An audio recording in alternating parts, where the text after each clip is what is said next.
"That engine is finished," the experts told the CEO. Then, a single dad proved them wrong. When the lead consultant declared the $40 million prototype engine completely dead, every person in that boardroom went silent. Eleanor Voss, 29-year-old CEO of AeroNova Dynamics, stared at the diagnostic screen with hollow eyes. The biggest project of her career was about to collapse, and the man standing at the head of the table had just handed her the official reason to let it. In the corner of the testing bay corridor, nobody noticed. A low-level technician, named Owen Nash, paused his utility cart, read 2 numbers from a battered composition notebook, and keep walking with the particular stillness of someone who already knew the answer to a question no one had thought to ask him. He had written those numbers down 3 days earlier. He had not been invited to the meeting.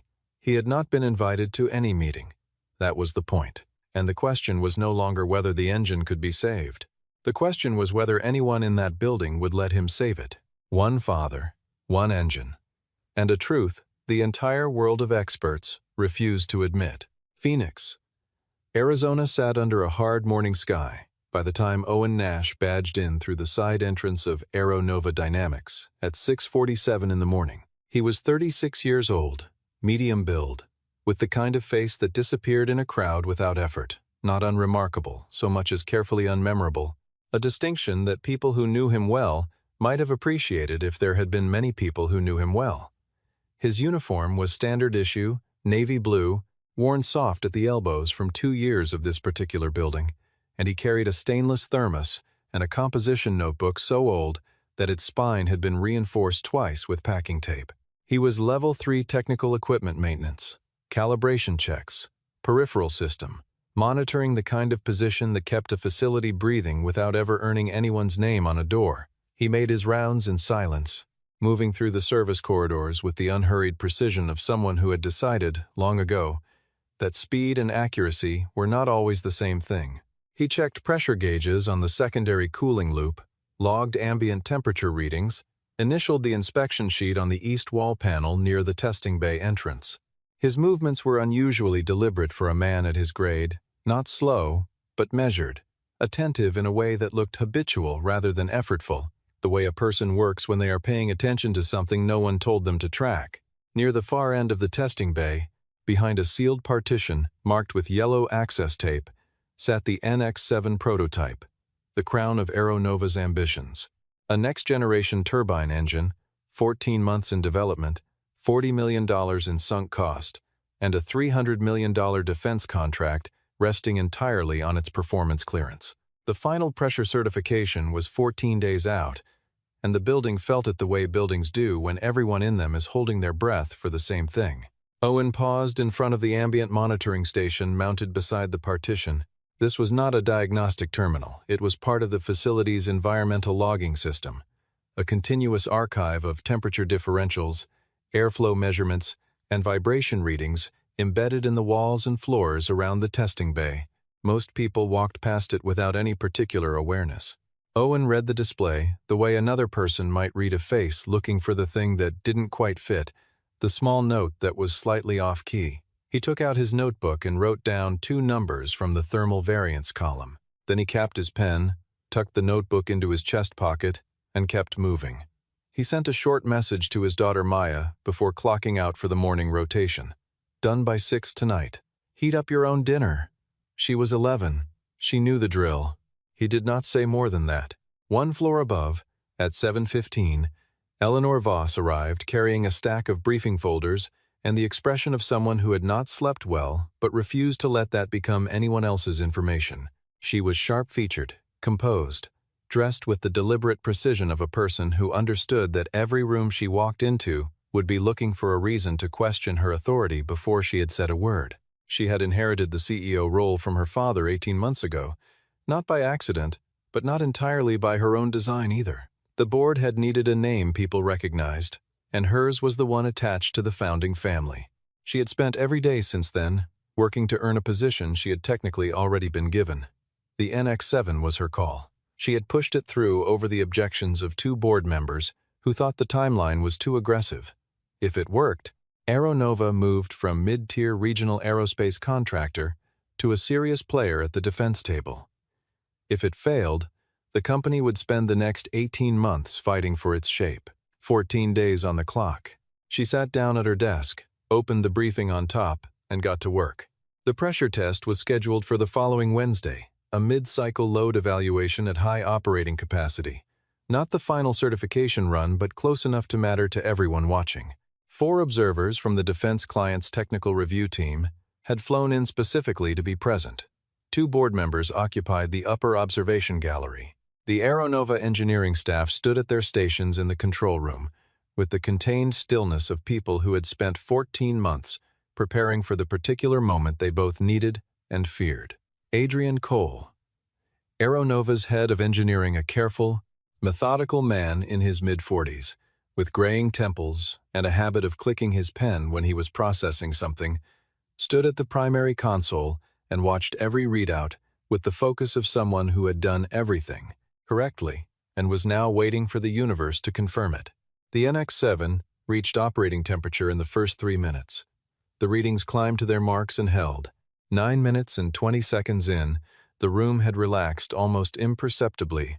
A half-breath released, a shoulder dropped, the small physiological concession to a thing that appeared to be going well. Then the engine stopped. No explosion, no fire, no dramatic failure, just silence, sudden and total, followed immediately by the flat, automated voice of the monitoring system. Combustion integrity, failure, chamber seal compromised, system lockdown initiated. Every display switched to standby amber. The test sequence aborted itself with the clinical indifference of a system that did not know what it had just ended. One of the defense observers stood up slowly and reached for his jacket. He said, without particular emotion, that they would need to revisit the full terms of the agreement.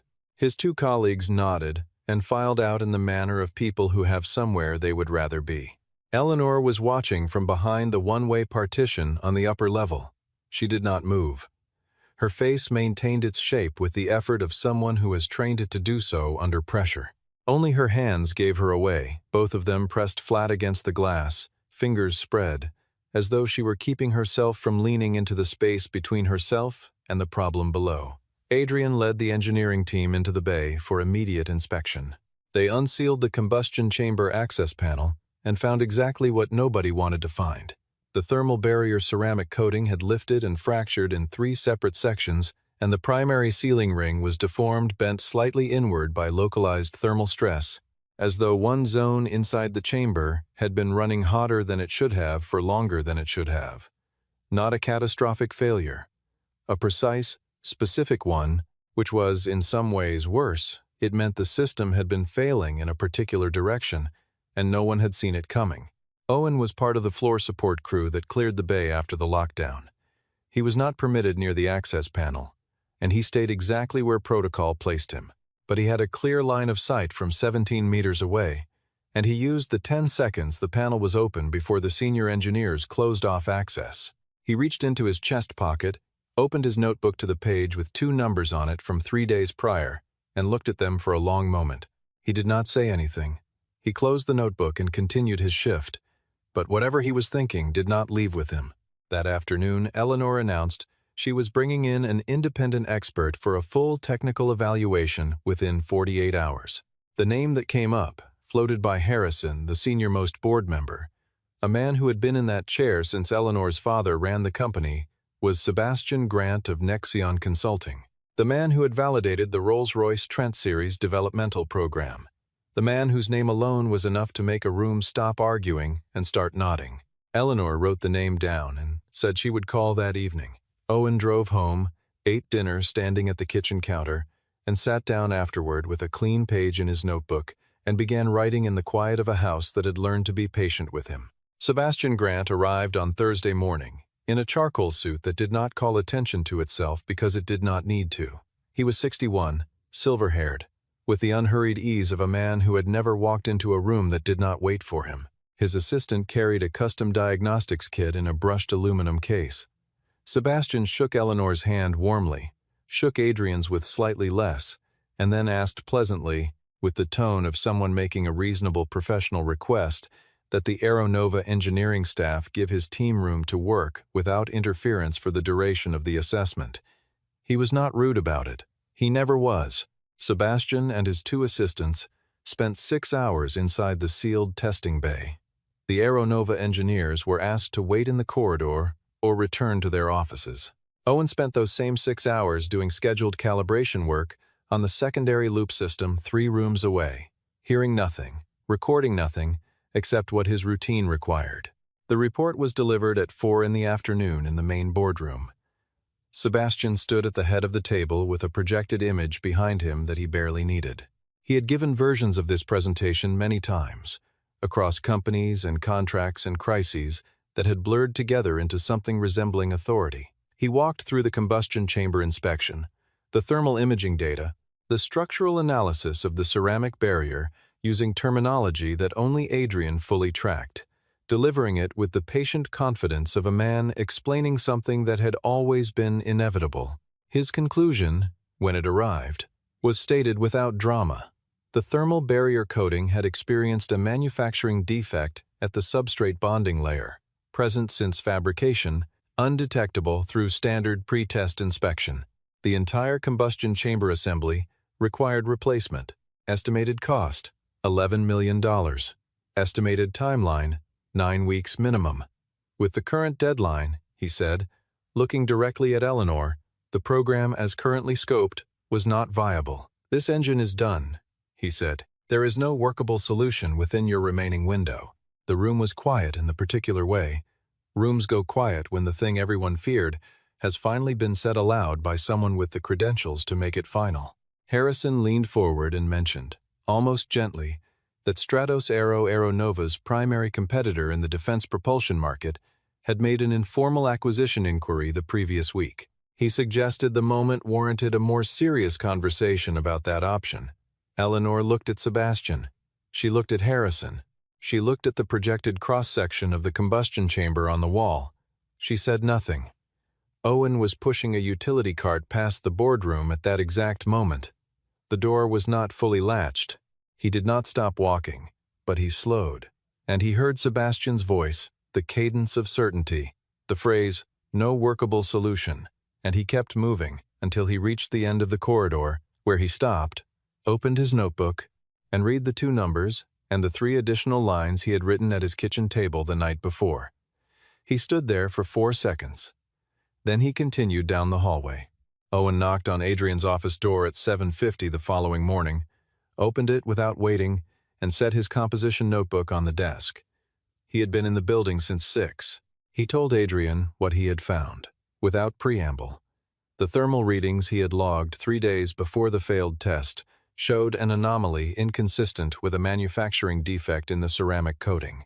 The pattern was consistent with uneven fuel delivery, not dramatic, not catastrophic, but cumulative across multiple test runs.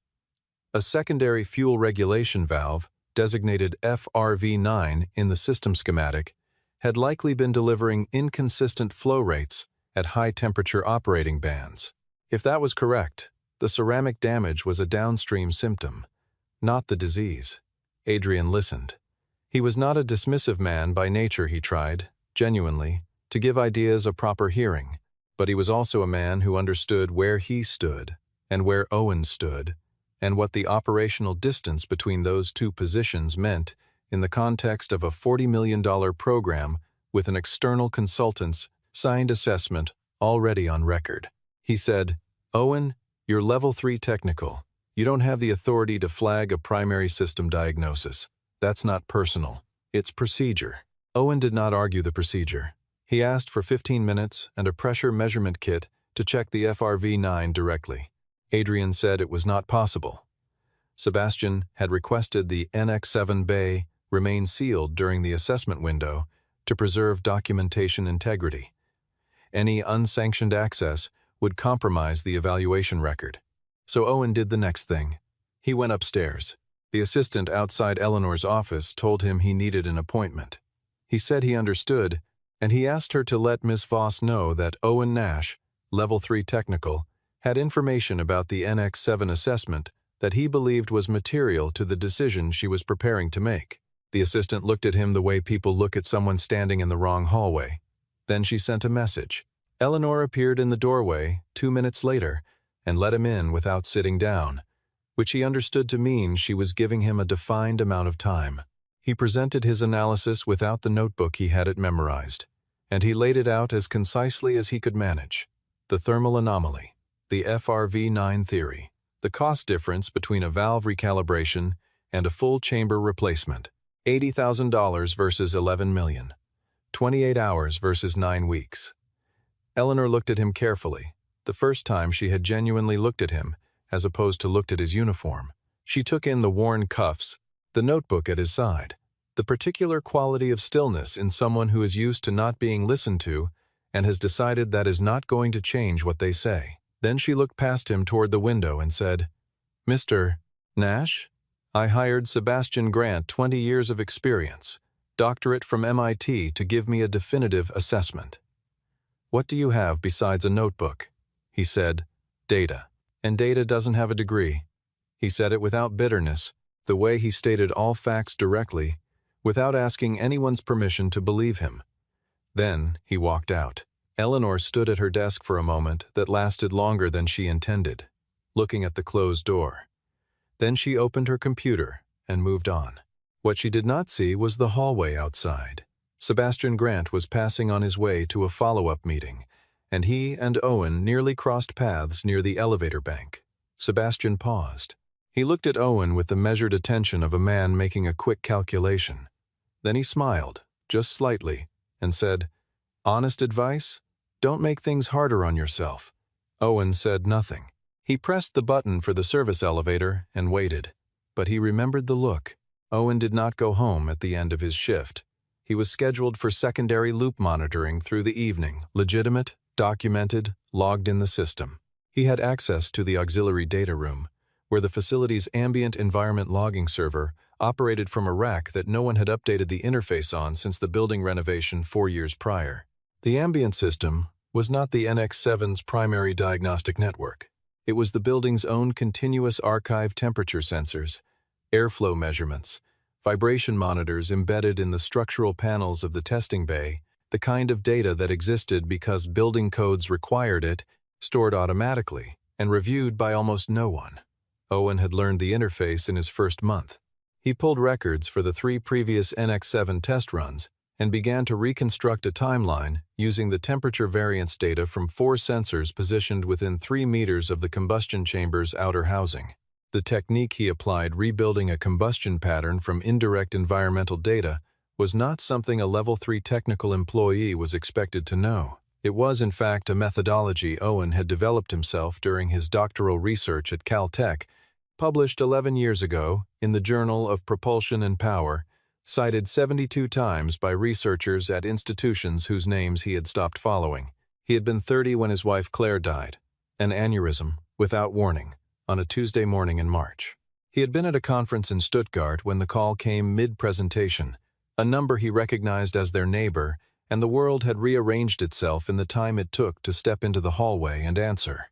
He had flown home in a state of shock that he still could not fully describe, to a house with a 5-year-old daughter who kept asking when her mother was coming back, and he had not had a good answer then, and had learned, slowly, that there was no good answer, only the practice of being present every morning anyway. He had left his position at Rolls-Royce North America 6 months later, not because they asked him to, but because the work had required a kind of total, world-excluding commitment that he could no longer honestly give. The kind of work that called you at midnight with a thermal anomaly and expected you to answer as though nothing else in the world required your attention. He had chosen stability. He had chosen to be present for Maya in the particular way that a child who has lost one parent needs the remaining one to be reliably, predictably, bodily there. He had taken the Level 3 technical position at Aeronova because it kept him in the field he understood, paid well enough, and ended at a set hour. He had not told anyone where he had come from. Not because he was ashamed, but because he did not want the weight of that identity pulling him back toward demands he had already made his peace with refusing. What the environmental data showed him now was precise and specific. Across all 3 prior NX7 test runs, The temperature variance at the combustion chamber's lower quadrant showed a consistent hotspot signature that intensified at high load operation. The signature was not random, it was geometrically specific, consistent with uneven fuel spray at the injector stage, consistent with a valve that was not opening uniformly at elevated pressure bands, consistent precisely with FRV9. The ceramic coating had not failed because it was defective from manufacture. It had been slowly, repeatedly, systematically overheated in one localized zone across 3 test runs until the final one finished the process. The ceramic was not the cause. It was the last thing to give way. Owen sat with that conclusion for a long moment, and then he opened his phone and searched Sebastian Grant's current advisory positions in the aerospace industry professional database he had maintained a subscription to for years out of habit. The man's credentials were extensively listed 7 consulting relationships across the industry. One of them, under strategic advisory and capital investment, was with a private equity-linked holding firm called Crestline Ventures Group. Crestline Ventures Group was the primary institutional backer of Stratos Aero. Owen found a secondary source in a trade archive, a 2-year-old article on Stratos Aero's Series B financing round that listed Crestline by name, with a quote from Sebastian Grant describing the exciting potential of the Stratos propulsion platform. It was public information, all of it, sitting in accessible databases, unhidden, available to anyone who had thought to look. Nobody at Aeronova had looked. Owen printed 2 sets of documents, 8 pages of reconstructed combustion analysis, and 3 pages of sourced conflict of interest records, put each set in a plain manila envelope, wrote Eleanor Voss on one, and sat in the data room for a quiet moment looking at the 2 envelopes before he put them in his bag. His access card failed at the executive elevator at 7:52 the following morning. The reader blinked red. The stairwell door to the upper floors. Same result. The security desk guard, someone Owen had worked alongside for 2 years, explained with genuine discomfort that a hold had been placed on his building access, pending an internal HR review. The stated reason was a potential data security violation. Unauthorized access to proprietary technical systems after hours. Owen found Adrian in the corridor near the engineering offices and said, before Adrian could say anything, "Did you know that Sebastian Grant is a strategic advisor for the company that's trying to buy us?" Adrian stopped. Owen removed the second copy of the conflict of interest documents from his bag and held them out. Adrian took the envelope, opened it, and read through the first 2 pages without speaking. His jaw tightened in a way he did not appear to notice. He asked if the information could be verified. Owen said every source was listed and publicly accessible. Adrian folded the papers back into the envelope, held it at his side, and said he needed to think. He did not make any promises. He did not say what he was going to do. 1 floor above, at almost the same moment, Sebastian was meeting with Eleanor in her office. He was unhurried, collegial, projecting the ease of a man wrapping up a clean engagement. He did not mention Owen by name. He mentioned, instead, that he had heard there was some informal circulation of alternative theories about the NX-7 failure within the technical staff, the kind of thing that happened, he said, whenever a professional diagnosis was delivered that people found difficult to accept. He had seen it many times. It was not malice, he explained. With something close to generosity in his tone, it was anxiety finding an outlet. But at this stage, that kind of internal noise could distort a CEO's decision-making if she allowed it in. Eleanor asked, without inflection, who specifically he was referring to. Sebastian said he didn't want to name anyone unfairly. He just wanted to make sure she was protected from the distraction. Eleanor thanked him. He left. She called HR and confirmed the investigation. She approved the access restriction. She returned to her desk, opened the board presentation she was building for 9 o'clock the next morning, and stared at a slide titled, Recommended Resolution for a Long Time, without adding anything to it. Owen was in the lobby when he realized the envelope was not going to reach Eleanor through normal channels. He thought about it for a moment briefly, without panic, then opened Aeronova's internal portal on his phone. Under the Corporate Governance section, required as part of their defense contracting compliance framework, there was an independent whistleblower submission channel administered by the company's external compliance auditor, operating on a separate system from HR. His building access restrictions did not apply to it. He attached both documents. He typed a brief, factual summary of the technical finding and the conflict of interest concern. He submitted it at 11:47 in the morning. The system returned an automated confirmation. He put his phone away and sat in the lobby and waited to see what the building would do. Eleanor was still in the office at 9 in the evening. The cleaning crew had come and gone. The corridor outside was dark except for the motion sensor panels that blinked on as she moved. She had read Sebastian's written report 4 times and looked at the Stratos Aero acquisition inquiry that Harrison had forwarded with a note that simply said, "Worth a conversation." At 9:14, her compliance officer called. The Independent Channel had received a filing that evening, technically elevated to her attention, given that it named a current active consultant and involved an ongoing material decision. The compliance officer read the summary over the phone in a careful, neutral voice. Conflict of interest allegation against Sebastian Grant. Technical analysis suggesting an alternate failure cause for the NX-7 combustion event. Full documentation attached. Eleanor said, "Send it to my personal email right now." She read it at her desk without moving for 23 minutes. The technical analysis was 8 pages, and it was not the work of a Level 3 technical employee, she could tell within the first page. Not from the vocabulary, which was clean and controlled, but from the analytical framework. The combustion pattern reconstruction from environmental sensor data. The identification of the FRV9 variance signature across 3 successive test runs. The cost and timeline differential between a valve recalibration and a full chamber replacement.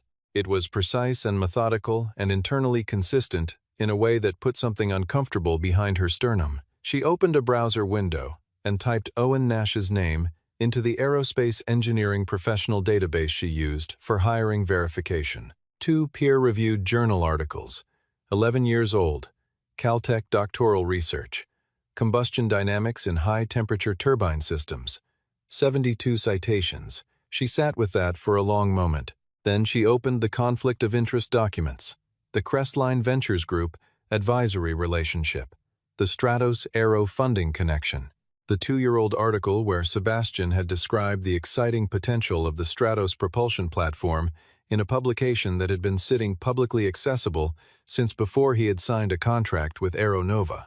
She read it 3 times. Each time it said the same thing. She called Adrian at 11 o'clock. He answered on the second ring, which told her he had not been sleeping. She asked directly whether the FRV9 had been independently assessed during Sebastian's evaluation. Adrian was quiet for a moment, and the quality of that quiet told her the answer before he gave it. He said Sebastian had described the secondary fuel regulation valves as peripheral to the primary failure mode, not relevant to the assessment. So they had not been checked. Eleanor said, "If Owen Nash is correct, what does that mean?" Adrian said, carefully, that it would mean the chamber did not need to be replaced, that the ceramic damage was repairable at the fractured sections, and a valve recalibration would prevent recurrence. It would mean the engine was not dead, but he had not verified the analysis, and he could not verify it without access to the sensor logs Owen had used. Eleanor said, "Can you verify it, if you have access?" He said yes. She said she would have access restored at 6 in the morning, and she needed him at the building by 6:15. She ended the call, requested a full, independent background verification on Sebastian Grant's advisory relationships from the compliance officer, cross-referenced against every organization with any stated interest in AeroNova's performance or acquisition, results needed before 7. Then she sat in the quiet office and thought about what she had said to Owen Nash in this same room about experience, about credentials, about the comfort of delegating the burden of judgment to a name that came with a doctorate and 20 years of references. She thought about the particular quality of certainty she had felt when she said it. Not her own certainty, she realized now, but borrowed certainty, the kind that feels solid because it belongs to someone else, and you have not had to test it. She was 29 years old and running a company that employed 412 people, and she had spent the last 48 hours trusting a man whose credentials she recognized over a man whose work she had never thought to look at. That was the thing she would not say aloud to anyone. That was the thing she would carry forward and use. She recognized the feeling now for what it was, and she did not enjoy the recognition. At 11:43, she sent a message to building security.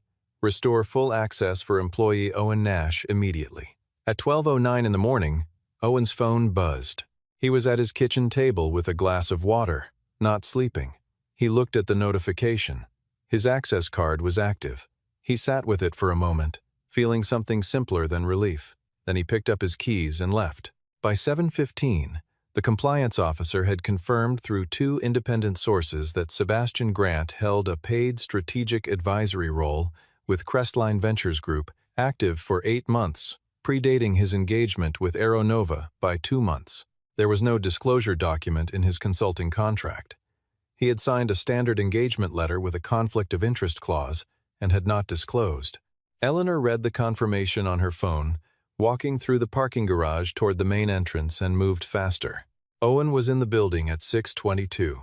The security guard gave him a nod that contained something resembling an apology. Owen pressed the button for the executive floor, and the indicator lit green without hesitation. Eleanor was standing outside her office door, not in a meeting, not on a call, waiting with the directness of someone who had made a decision and was finished deliberating. She said, "Come in. I read everything." She did not sit, and neither did he. She had the technical analysis printout on her desk, and she asked him to walk her through the FRV9 finding again in full. He did it from memory, pointing to the key data columns, explaining the heat signature distribution and the cumulative damage mechanism across successive test runs. She asked 3 questions precise, technically informed questions, and he answered them the same way. When he finished, she was quiet for a moment. Then she asked, "Can you fix it?"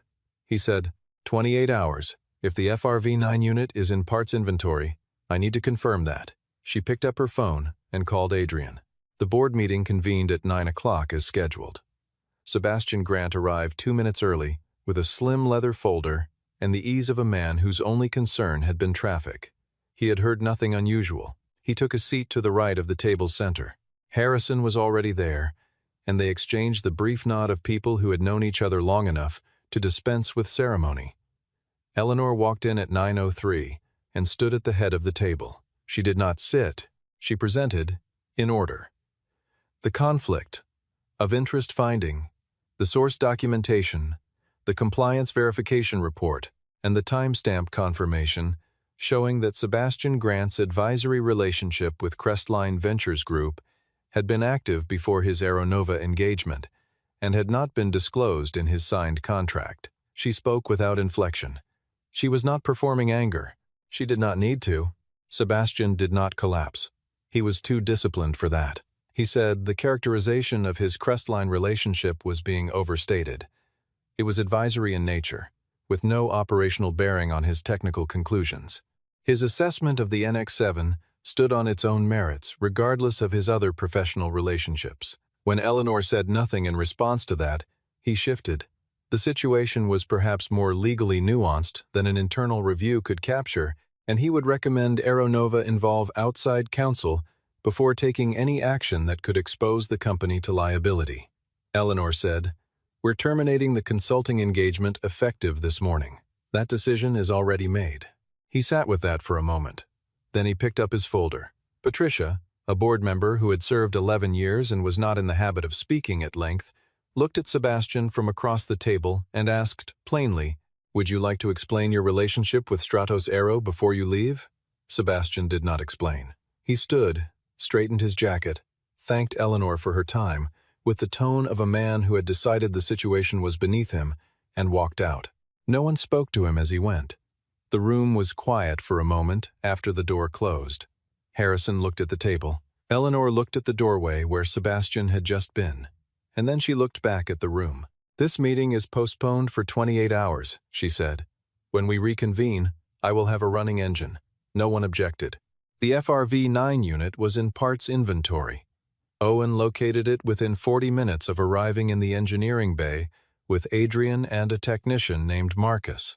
It was a standard catalog component, available from the main supplier at any time, sitting in a sealed storage bin that no one had looked at because no one had thought to look. What followed was not miraculous. It was methodical, the kind of work that required knowing exactly what was wrong, exactly what it would take to correct it, and then doing that thing without shortcuts or improvisation across 22 straight hours. Owen recalibrated the valve assembly against the engine's fuel delivery specifications using design documentation from Aeronova's own technical archive. He replaced 2 adjacent injector seals, showing secondary wear consistent with the heat cycling he had identified in the log data. He repaired the damaged sections of the ceramic thermal barrier with a high-temperature bonding compound, the facility already stocked for minor maintenance. Adrian worked alongside him through most of it, handing tools and running verification checks, not speaking much. Marcus ran parts. Nobody talked about Sebastian Grant or Eleanor Voss, or what was happening on the floor above them. The work was the work. Eleanor came to the testing bay on the second evening. She came in through the side entrance in a plain jacket with no lanyard visible, and she stood near the far wall of the observation area and watched. She had been in that bay dozens of times in an official capacity. She had never once stood in the corner and simply watched without a reason. Owen saw her when he looked up from a thermal sensor calibration check. They looked at each other across the length of the bay. He gave her a single nod and went back to the work. Adrian saw the exchange and said nothing. The restart test was conducted at 6:40 in the morning on the second day. 2 of the 3 defense client observers had returned and sat in the observation gallery with the practiced neutrality of people who had learned to wait for evidence. The NX-7 started cleanly. The thermal build was steady. Chamber pressure climbed to its marks and held. 9 minutes and 40 seconds, the exact point where the previous test had gone silent, arrived and passed without event. The displays stayed green. 10 minutes, 12, 15, 20. Every sensor reading within its specified range. The thermal variance at the lower combustion quadrant, the zone Owen had been watching for 8 days, was negligible. In the control room, Adrian set down his pen and exhaled through his nose. Marcus pressed his palm flat on the console once and said nothing. The older of the 2 defense observers made a note on his tablet with the expression of someone who had just decided to return a phone call he had been putting off. Eleanor stood behind the observation glass with her hands at her sides and watched the numbers hold steady, and the expression on her face was the expression of a person standing in the specific, quiet moment that follows a long period of being wrong about something important. After the test cycle completed and the shutdown sequence ran clean, Owen began clearing his tools from the staging area with the same deliberate attention he brought to everything. He had his thermos and his notebook, and he was putting the notebook into his bag when Eleanor walked in. She came directly to where he was standing and said, "I want you in the lead engineer position on the NX program. Compensation at Senior Level 1 Engineering. Starting Monday." He looked at her steadily. "I work the way I work, without a ceiling on what I'm allowed to examine." She said, "That's why I'm standing here asking you." He zipped the bag shut.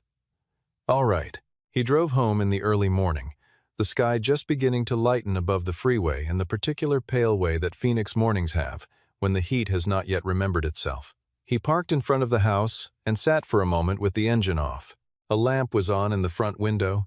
Maya had left it burning, as she sometimes did when his shifts ran long. He sat with that for a moment, not thinking about the NX-7 or the boardroom or Eleanor Voss or any of the 48 hours that had just ended. He was a man in a car in front of his house, tired in the specific and honest way that comes from having done exactly what needed to be done. Then he got out and walked to the door and went inside.